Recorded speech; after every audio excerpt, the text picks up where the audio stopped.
So there's many reasons why this is a great idea to use Meta, leverage Meta, and kind of build out lots of your data on Meta and not get them to your website as much, or not go directly to get them to your website, but foster that relationship more on the platform. Hey, welcome to Aussie Online Growing on Shopify. This is episode 128.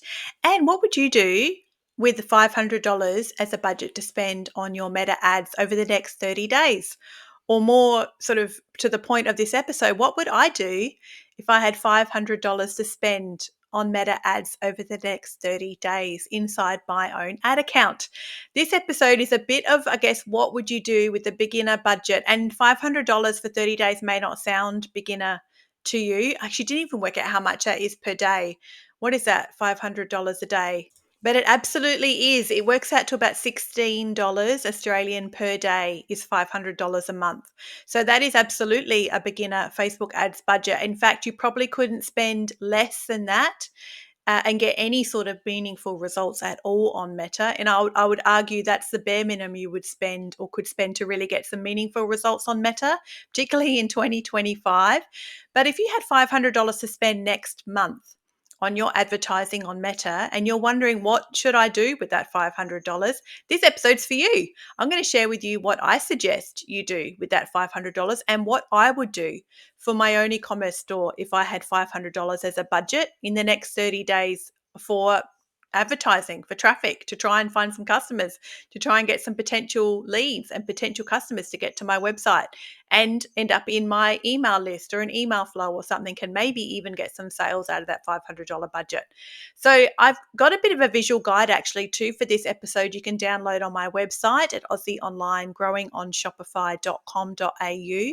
If you go to the bottom of my page with my podcast episodes, at the very bottom is a little resources section, and I'll add this PDF at the bottom there to the resources, so you can get it there as a download if you want to see a bit of a visual A4 representation of what I would suggest you do with this $500.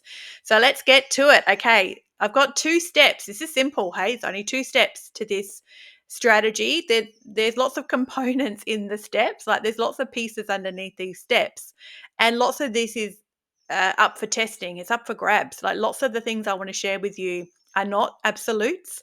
They are things that you should be testing and trying based on your niche and your existing data on your pixel, your existing ad account, how much you've spent before on advertising, how big your current audience is, and your current reach.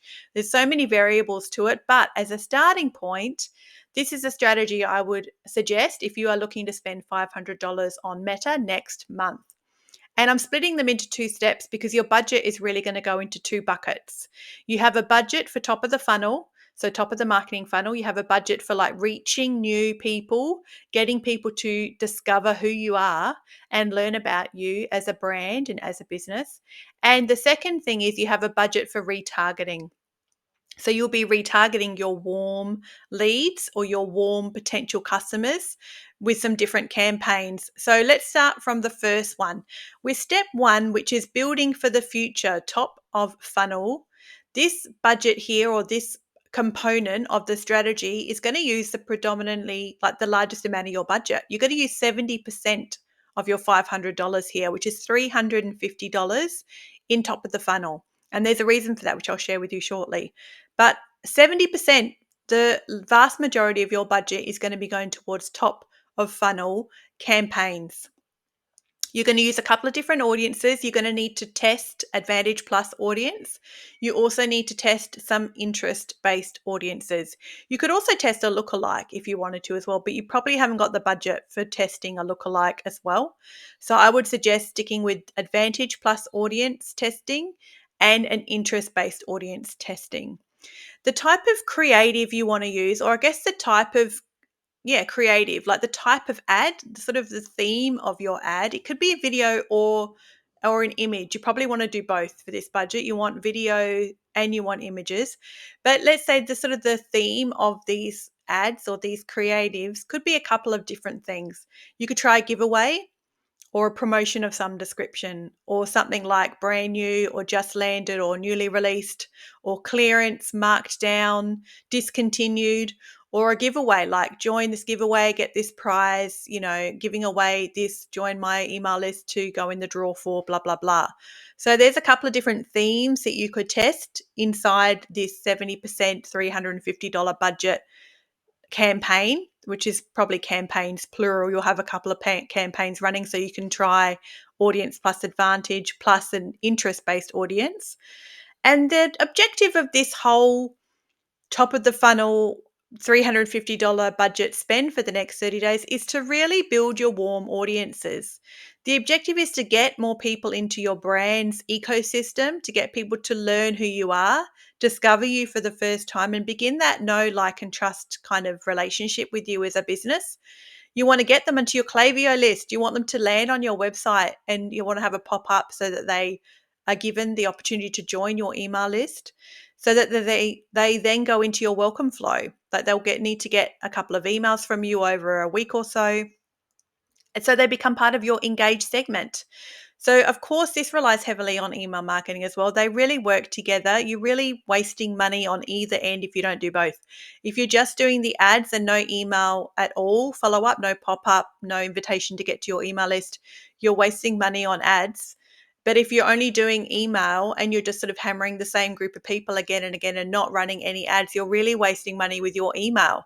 So these work together sort of hand in hand. So let's assume you have a pop-up. At the very least, it gets people into your welcome series and they get one email and a welcome flow email. Then that's where you want people to be landing, on your website. So how can you entice them there with this top of funnel traffic? You could do like a meet the founder story. You could do a brand awareness like video, which may keep them on the platform, but that's okay. It doesn't all need to just be like purchase conversion traffic to your website. You might want them to be engaging. Do you have a meme something that performed well organically? I have a meme that I'm running at the moment on my e-commerce store, and I'm getting post engagements at the moment for 2 cents per post engagement. And if your next question to me is, why would you do a post engagement campaign? That seems like a waste of money. Let me tell you why I would. Because when people engage with my post, the meme I have as an ad at the moment that did really well as an organic post, they're liking it, they're commenting it, they're tagging their friends, or they're sharing it on Facebook or Instagram. They're now being caught up in my Facebook engaged and my Instagram engaged custom audiences, which means for the next step I'll speak about with you shortly, it means they're being retargeted as more bottom of the funnel traffic. They're being retargeted with a product or an offer or a more direct check out my website, come and shop or come and browse. It also means if they do take up the offer to go to my website, either from the original engagement ad or from an ad they see that's retargeted to them, they now end up in my Klaviyo Engage segment. So they're more likely to get the next email I send to them, because now they get caught up as an engaged user on Klaviyo because they headed to my website.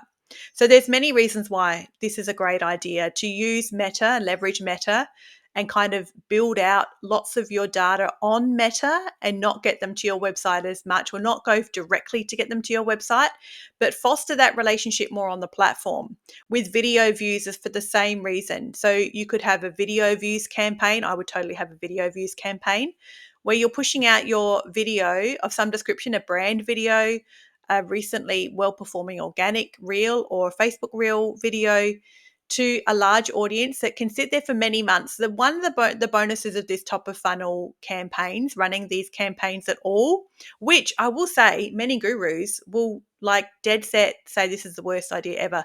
Like I'm well aware that potentially a lot of the other creators you listen to or other Facebook ad specialists or online gurus will think this is a waste of money entirely to do top of funnel traffic on Meta, and it's just you're wasting your money. But I'm telling you, you're not wasting your money, because there's a reason behind it. This is part of a larger strategy. We are building warm audiences on Meta to then retarget with a budget on Meta that is more purchase intent to get them to the website. This is prospecting. We're like mining for users here. We are mining for potential customers. The other reason why my meme, I want to keep running for 2 cents per post engagement. When someone engages on a Facebook post, you can go back in, you can invite them to like your page. And not many people do. Like there's a small percentage of people that do take up that invitation. But because I go live on my Facebook page every week, they are more likely to hear about that if they have recently engaged with a post or they have recently followed me because I invited them to follow me. Then they're more likely to get a notification for when I go live, or to see the replay of my live appear in their newsfeed if they have recently started following me. So that's another reason why I like post engagement. So you should be running a post engagement campaign and a video views campaign, because later on, now in step 2, we're going to be retargeting these people, these warm audiences, with the smaller part of our budget. So step 2 is 30% of your budget, $150, is now going to be retargeting these custom audiences, which I've talked about before. You should build them straight away as soon as you get in your ad account. If you have already got them, do it today so they can start collecting data. You should have warm audiences or custom audiences built for website visitors, Instagram engaged, Facebook engaged, video viewers, and sync your email list. So sync Klaviyo, or if you can't sync your email service provider, then go and pull your email list and upload it directly into Ads Manager. You'll need to do that more regularly to keep it fresh, like do that every month. But it's better than not having it there for sure, because now we're going to retarget these people with $150. These sorts of ads are going to be more salesy. Like the others can be salesy. You can have a video views campaign running with a shop now button. Like you can still use a shop now button on a video view campaign, or a graphic or a photo. Like you can still use those things. It's just you wouldn't be measuring the metrics of that result. So you could still put it out there, because then it signals to people who see that ad that you can shop with you. You are a business that you can shop with. So it's not a bad thing. But then don't go inside Ads Manager and analyze that campaign based off of how many people purchased from the campaign that was video views or engagement or viewed content or landing page views, because you're not going to get them, and trying to analyze the metrics off that would be incorrect. You've asked Facebook to get you video views or engagement. That's what you need to measure, not another objective. But for this next step, you could use a more bottom of the funnel campaign objective, like viewed content or add to cart or purchase even, or leads, a more bottom of the funnel campaign. And you would then push to more a product, a collection, a sale, a bargain, a clearance. You could actually even use, if you had a clearance collection running in your top of funnel ad, you could use the very same ad and retarget people. Because your budget is so small, you're not going to be hitting people too many times. Like let's say, for instance, your audience on Meta, when you put these campaigns together and you build an interest audience and based off your niche and your products, let's say your audience is 3 million, and you did a top of funnel ad with a product inside it to a clearance collection, like a graphic to a clearance collection that said shop now. But you're not going to evaluate the metrics on that of how many people shopped, because it was an engagement post or something, say, or a landing page views post. If you built that out, and then you also use the same creative in a more bottom of the funnel ad here with your retargeted audience, and push the exact same ad to those retargeted group of people, you will need to watch the frequency on it. But remember, your large audience to begin with was huge. So if you've had that large audience and that ad running for a long period of time, your retargeted audience is potentially going to be really huge too. So it's not going to fatigue really quickly. You just need to keep an eye on it. But you could use the very same ad and just change the objective to purchase conversion. Like it's honestly worth trying it. It's better to try it than just give away the whole thing altogether. Like if you're thinking this is just too complicated, Rachel, I'm not going to build this out, I cannot possibly do this, then just do the same ad, but make it a different objective and push to your warm audiences and see what results you get. Because remember, at the very least, you're going to be pushing purchase conversion, purchase intent traffic to your website, who should be and will be invited to sign up to your pop-up and your email list. And then because you're emailing every week and reaching out to these people, will be hearing from you. So they will get the chance to know and learn more about your brand and make the decision to shop. So you could try that. Like, you can try anything. I'm not the person to tell you not to test or try something. If you want to test the same ad at top of the funnel and bottom of the funnel, you go ahead and do that and check out what the results will be. They might be amazing. If they're not, then go and change it to something more salesy. So at the bottom of the funnel, you could do a product focused ad like a new arrival, bestseller, customer favorites. Do you know you could also do something more fun at bottom of the funnel and retarget these custom audiences you've built with like a blog post that's got something fun in it, like a quiz or a poll, something interactive that's a bit more curiosity driven, that's really enticing, that makes people want to come to your website to check out something and to hang around longer. This bottom of the funnel ad where we're retargeting warm audiences is just getting back in touch with the users who've already seen you in previous ads and inviting them to come back again and to hang around longer, which is why the objective is different, because we sort of want the more purchase intent people from that big group we started with. We don't want junky traffic. Remember my episode a couple of weeks ago? You don't want junky traffic. You want good quality traffic. We want to pay for customers and not clicks. So don't run a really top of the funnel ad when you're using your retargeted audiences. So I might have said before about landing page views. I wouldn't use that as a retargeted audience. Don't use that in this step 2 bucket of retargeting. Like, you want something like viewed content or add to cart or purchase. Ideally, you want purchase for this budget. If you're only spending $150 a month, you really do want purchase. But we're bringing warm prospects back to your site. We're getting them to explore products, click around, and deepening the connection they have with your brand, who they may have only just learnt about a few weeks prior when they saw one of your previous ads.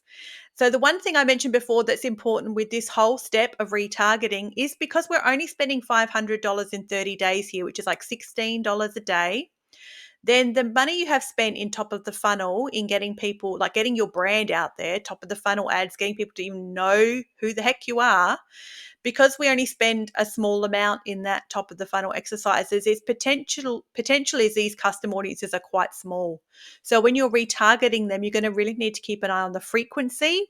And if it starts to creep up to like a 5 in a 7-day period, you're going to need to turn the campaign off and then let it sit for a while before you go back to it again, because it just means you're exhausting the people in your custom audiences. You need to let those top of funnel ads run for longer to pick up more users and to build out those custom audiences more, or swap out your ads in the top of funnel again to see if you can get some better results, get some better engagement, some better video view metrics, some better landing page view costs, and see if you can improve those metrics so that those custom audiences get bigger for the same budget because your results are better.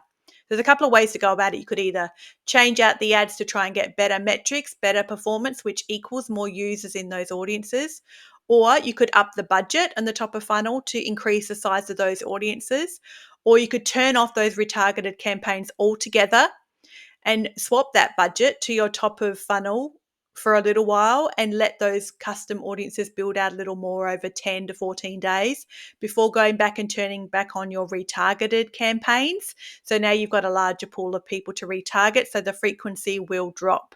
You don't want people to be seeing you in the feed. If you see a frequency of 5, remember that's an average. Some people will be seeing you more than 5, which is a lot, like in 7 days. That's a lot of times in the feed. There's probably a bit of wasted budget there.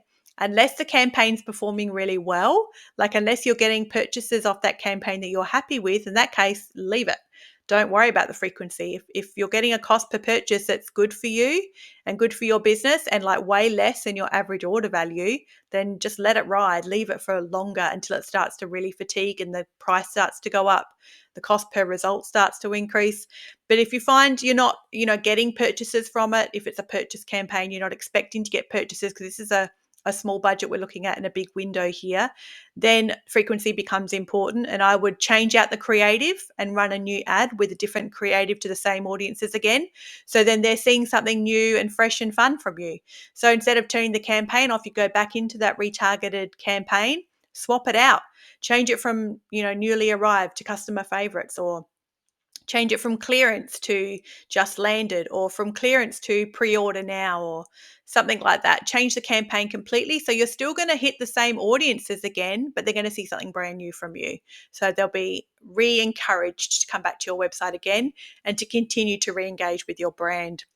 So that's probably everything I've got for this episode. A little short, maybe. I guess not. I mean, my episodes are usually about 25 minutes long, so it's getting up there. I hope this wasn't too much info. It feels info heavy as I'm sharing it with you, even though it's sort of just a one-page document I'm looking at. Let me just skim it to make sure I haven't left anything critical out from this list. Oh, the only thing, there was one more thing, is with your video views audience, make sure you put a note in your diary to go back and update that audience.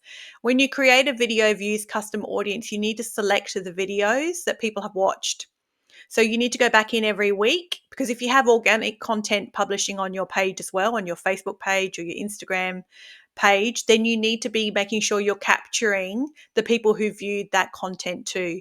So when you create a video views audience, just put a note in your diary or your planner to go back into that custom audience every week and make sure you're just editing the videos that are part of that video views audience and updating it so that you're not capturing people who saw a video 6 months ago, because no, you don't want to do that. You want to capture people that saw videos recently in the last 30 days. Sometimes I put videos in there from the last 90 days.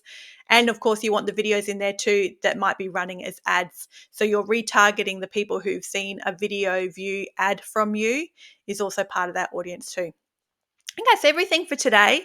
I think that was data heavy. I'm a bit concerned this episode was potentially too much in one.